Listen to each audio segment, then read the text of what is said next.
So what if I told you could actually install your MT4 indicators for PC on your mobile phone, which allows you to do more than the mobile app. With this, you'll be able to get your scripted indicator or your mobile working perfectly. So for this to work, you will actually need a VPS. And I've already created a video explaining how you can set up a VPS. In the video, you see a walkthrough of how to register for the VPS account and set it up, as well as also transferring files into your VPS to make it work. So the first thing you need to do is save this video to your watch later, go watch that video and then come back to continue the process. So I've already transferred the scripted files in the new folder. And then the next thing I'm going to do is open my MT4. Now when you open the MT4, you want to come to the file section here and click on file. You see open data folder. Click on open data folder. In the data folder, you want to open MQL4. Since you're looking to install indicator, open indicator. And you find all the indicators that are available on the MT4 app. These are all default indicators. The next thing I'm going to do is reduce the size of the window and then minimize the MT4. I'm going to go ahead and open the folder of my scripted indicators.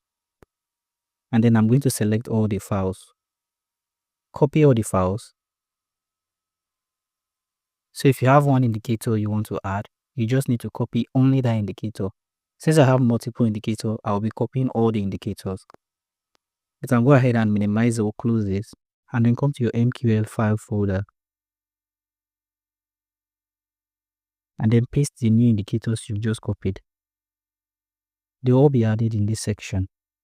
Once you've done this, the next step is to go to your MetaTrader 4. And then you want to come to this section which is navigators. If you do not find navigators, you can come to the view section and then you see navigator. All you need to do is click on navigator and this will add your navigator.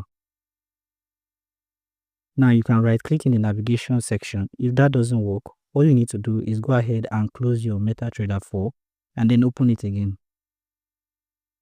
After loading this time, all your indicators will now show. So come to the indicator section here and expand. Here you'll see all the indicators which you have added. So for example, I added harmonic scanner. I'm going to expand on the folder for harmonic scanner and then I'll see the scripted file. Now what you need to do, you can double click on it or you can drag it into your chart.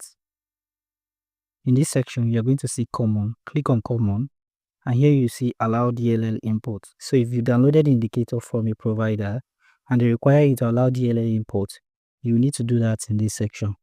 Check on this. In this section, you see input. You'll be able to change the color as well as visualization. Once you're done, click on OK and an indicator will be added. Since I'm using an harmonic scanner, mine requires me to click on the harmonic scanner for it to work. So I'm going to turn it off. Now you need to do this for every single indicator which you have added. After doing this for all your indicators, they should now function properly on your chart. So thank you for watching this video and I hope you found this video helpful. If you do find this video helpful, feel free to leave a like, subscribe to this channel and have the post notification turned on. So let me know in the description what kind of video you'd like to watch next.